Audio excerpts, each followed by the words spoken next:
नमस्कार। आज आपण साबुदाणा बटाट्याची चकली केलेली आहे। कशी करायची ते पाहूया। अतिशय खुसखुशीत अशी, अगदी वयस्कर लोक सुद्धा खातील एवढी मऊ लागणारी, चविष्ट हिरव्या वाटणातली उपवासाची साबुदाणा बटाट्याची चकली आज आपण पाहणार आहोत। ही चकली तळल्यानंतर तिप्पट चौपट फुलते आणि अतिशय खुसखुशीत लागते।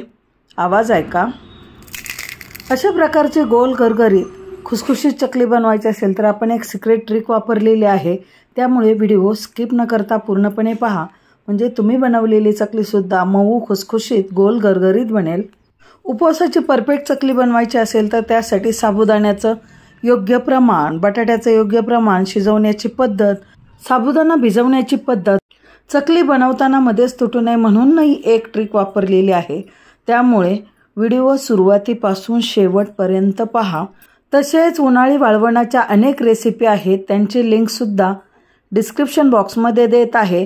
याआधी साबुदाणा बटाट्याची उपवासाची चकली लाल वाटणातली केलेली आहे, त्याची लिंक सुद्धा मी डिस्क्रिप्शन बॉक्समध्ये देत आहे।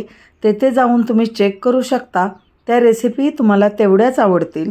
चकली बनवताना अनेक जणींना अनेक अडचणी येतात। काही जणींची चकली बनवताना तुटते, तुटू नये म्हणून काय करायचं? तळल्यानंतर चकली कडक होते, म्हणजे साबुदाणे दाताखाली येतात, त्यामुळे वयस्कर व्यक्ती किंवा लहान मुलं खाऊ शकत नाही। व्हिडिओ सुरुवातीपासून शेवटपर्यंत पाहिला तर चकली बनवताना तुम्हाला कोणतीही अडचण येणार नाही। तुम्ही पहिल्यांदाच जरी चकली बनवत असाल तरी तुम्ही बनवलेली चकली जिभेवर ठेवताच विरघळणारी बनेल। मी ते 1 किलो बटाटा आणि अर्धा किलो साबुदाणा या प्रमाणात चकली बनवलेली आहे। हे प्रमाण अगदी परफेक्ट आहे। सेम प्रमाण घेऊन तुम्ही अगदी 10 किलो बटाट्याच्या सुद्धा चकल्या आत्मविश्वासपणे बनवू शकाल, याची खात्री मी देते। व्हिडिओमध्ये दिसतच असतील, एकही चकली आपली तुटलेली फुटलेली नाही। अगदी गोल गरगरीत सुंदर देखण्या अशा चकल्या झालेल्या आहेत। चला तर मग वेळ न दवडता रेसिपीला सुरुवात करूया। अर्धा किलो चांगल्या क्वालिटीचा साबुदाणा घेतलेला आहे आणि त्यासाठी मी एक भांडं केलेलं आहे। आता साबुदाणा बुडेल इतपत पाणी टाकून साबुदाणा भिजू द्यायचा। ज्याप्रमाणे साबुदाण्याच्या खिचडीसाठी साबुदाणा भिजवता त्याचप्रमाणे साबुदाणा भिजवून घ्यायचा आहे, म्हणजे साबुदाणा बुडून थोडंसं पाणी वरती राहील एवढं पाणी ठेवलेलं आहे आणि झाकण लावून दिवसभर तसंच ठेवू दिलं आणि रात्री अशा प्रकारे साबुदाणा पहा एकदम मऊ भिजलेला आहे। प्रत्येक दाणा न दाणा त्याचा वेगळा झालेला आहे। भिजलेला साबुदाणा हाताने व्यवस्थित मोकळा केला आणि चेक करून पाहिला कितपत भिजलेला आहे, तर पहा अशा प्रकारे साबुदाणा पूर्णपणे पीठ होतंय इतका छान भिजलेला आहे। उकळलेलं पाणी टाकायचं आहे, म्हणजे हे पाणी मी उकळून घेतलेलं आहे। साबुदाणा बुडेल इतपतच पाणी टाकायचं आहे, त्यापेक्षा जास्त पाणी टाकायचं नाही व्हिडिओमध्ये दाखवल्याप्रमाणे। आणि उलटण्याने एकसारखं करून घेतलं, कारण पाणी गरम असतं त्यामुळे हात टाकू नका। झाकण ठेवून रात्रभरासाठी तसा साबुदाणा भिजू दिला। सकाळी उठल्यानंतर पाहिलं तर पहा अशा प्रकारे छानपैकी साबुदाणा शिजल्यासारखा झालेला आहे, म्हणजे आपण जे गरम पाणी टाकलेलं होतं त्या पाण्यामध्ये साबुदाणा बऱ्यापैकी शिजलेला आहे आणि अशा प्रकारे त्यामध्ये चिकटपणा निर्माण झालेला आहे, त्याचा लगदा झालेला आहे। ही प्रोसेस करणं खूप गरजेचं आहे। असे केल्यामुळे चकली मऊ तर होतेच, पण ती चकली बनवताना बिलकुल तुटत नाही, एक प्रकारे चिकटपणा निर्माण होतो। त्यानंतर 1 किलो बटाटे मी आधीच शिजवून घेतलेले आहेत, साल काढून घेतलेले आहे आणि बारीक होल असलेल्या किसणीवरती किंवा ग्रेटरवरती छानपैकी बटाटे किसून घ्यायचे आहेत। त्यामुळे गुठळी बनत नाही किंवा चकली बनवताना चकली तुटत नाही। या प्रकारे 1 किलो बटाटे किसणीवरती किसून घेतलेले आहेत। आता त्यामध्ये भिजवून घेतलेला साबुदाणा टाकला, मीठ आणि मिरचीचा ठेचा करून घेतलेला आहे तो टाकला। यामध्ये 15 ते 17 हिरव्या मिरच्या, 1 चमचा मीठ टाकून मी मिक्सरवरती बारीक वाटून घेतलेला आहे। त्यानंतर 1 चमचा जिरे टाकले। जिरे जर तुमच्या उपवासाला चालत नसेल तर जिरे तुम्ही स्किप करू शकता। चवीनुसार मीठ टाकलं। मी इथे 1.5 चमचा मीठ टाकलेलं आहे, कारण 1 चमचा आधी टाकलेला, असं टोटल 2.5 चमचे मीठ टाकलेलं आहे। आता हे सर्व मिश्रण हाताने एकजीव करून घ्यायचं व्हिडिओमध्ये दाखवल्याप्रमाणे। बटाटा, साबुदाणा, हिरव्या मिरचीचा ठेचा, मीठ हे सगळं एकजीव झालं पाहिजे। हाताने प्रेस करत करत ज्याप्रमाणे आपण व्हिडिओमध्ये दाखवल्याप्रमाणे मिश्रण एकजीव करून घ्यायचं आहे, म्हणजे साबुदाणा, बटाटा हे सर्व एकजीव झालं पाहिजे. त्या मिश्रणामध्ये एक प्रकारचा चिकटपणा आला पाहिजे. असं मी 5 ते 6 मिनिट हे मिश्रण मळून घेतलेलं आहे आणि अशा प्रकारे लगदा तयार झालेला आहे. मीठ आणि तिखट चेक करून पाहिलं, एकदम परफेक्ट झालेलं आहे.